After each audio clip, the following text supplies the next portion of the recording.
Hello, in this video we'll be discussing section 1.1 of chapter 1 from P3. Okay, this section we'll be discussing algebraic fractions and how to multiply and divide them by simplifying them, and in this case we'll be simplifying them by finding out common factors in both the numerator and the denominator and then cancelling them. Okay, so if you notice in example 1 part B, okay, you have a by b into c by a. In this case, notice that a and a are common on both the numerator and the denominator. So in order to simplify this fraction, we cancel a and a from both the numerator and denominator, and the rest we do regular multiplication and multiplication on both the numerator and the denominator, resulting in c by b. If you notice example 1c, this was example 1b, the one that I did just now. Example 1c, if you notice, okay, you have x plus 1 by 2 into 3 by x square minus 1. Notice the 3 by x square minus 1, okay, and x plus 1 do not seem as if they have a common factor in them. But from P1, we should know that x square minus 1 is the difference of two squares, or in this case it is x square minus 1 square, and thus the difference of two squares can also be written as x plus 1 and x minus 1 in this case. The regular case, the general case is a square minus b square equals a plus b into a minus b. Okay, so in this case it is x square minus 1, which is x square minus 1 square into x square minus 1 square, which expands, which factorizes to x plus 1 into x minus 1. So we'll be replacing this expression over here. Okay, so this becomes x plus 1 by 2 into 3 by x plus 1 into x minus 1.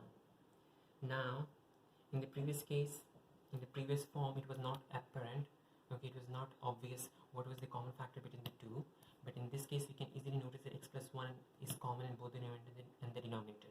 We cancel that, and finally we do regular simplification, and we get 3 by 2 into x minus 1. If you want, you can expand the bracket in the bottom of in the denominator, but depends on the question as well. If the question asks you to expand it, you do expand it. If the question doesn't ask you to expand it, in that case it's your choice what you want to do. Whether you want to expand or not is up to you. Now in example 2 we have division, just the regular way. If we have a fraction, okay, let's say that we have a fraction 1 by 3, and we are having a division, okay, operation over here, and you're doing a division by 1 by 7. Okay, just that you regularly do with numbers. Okay, 1 by 3, when you divide 1 by 3 with 1 by 7, okay, you multiply actually with the reciprocal of the dividend. This is the, the reciprocal of the divisor. This is the divisor, okay, and you find the reciprocal of the divisor and multiply with that. So in this case the reciprocal is 7 by 1. In other words, you just exchange the numerator to the denominator and so on.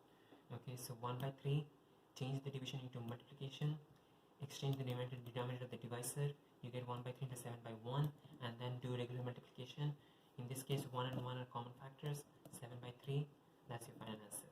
So the same thing also applies for algebraic fractions, where you do reciprocals and do regular multiplication. So if you notice in example 2b, we have x plus 2 by x plus 4 divided by 3x plus 6 divided by x square minus 16.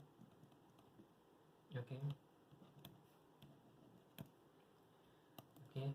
the same way the dividend, this is the dividend, in case I did not mention that beforehand. Okay, the dividend remains the same, x plus 2 divided by x plus 4. The division, you change that into multiplication, and for the divisor you exchange the numerator and the denominator. So you have got x square minus 16 divided by 3x plus 6. Now again, from on first look it doesn't seem that these ones have any common factors with them, but we have to factorize this. Okay, so x plus 2 cannot be factorized any further, it's simply x plus 2. X plus 4 also remains simply x plus 4, there cannot be anything, you cannot factorize that any further. But the next expression we do have some factors in it. X square minus 16, okay, x square minus 16 can be factorized since it is also this difference of two squares, x square minus 4 square, and that when factorized gives x plus 4 into x minus 4. So that's your first expression here, x plus 4 into x minus 4. What for 3x plus 6, notice that 3 is the common factor for both of them. As a result, 3x plus 6 becomes 3, and then you take out 3 from each of the expression, each of the terms of the expression, so that becomes x, and 6 becomes 2, 3x plus 2. So replace 3x plus 2 with 3 into x plus, sorry, 3x plus 6 with 3 into x plus 2. Now you see the factors. X plus 2 cancels out from both numerator and denominator, x plus 4 cancels out from both numerator and denominator, and at the end you are left with x minus 4 divided by 3. That's the final answer for this question. That's the end of section 1.1. For the questions for exercise 1a, look into the description of this video and you'll find the questions that I wanted to answer.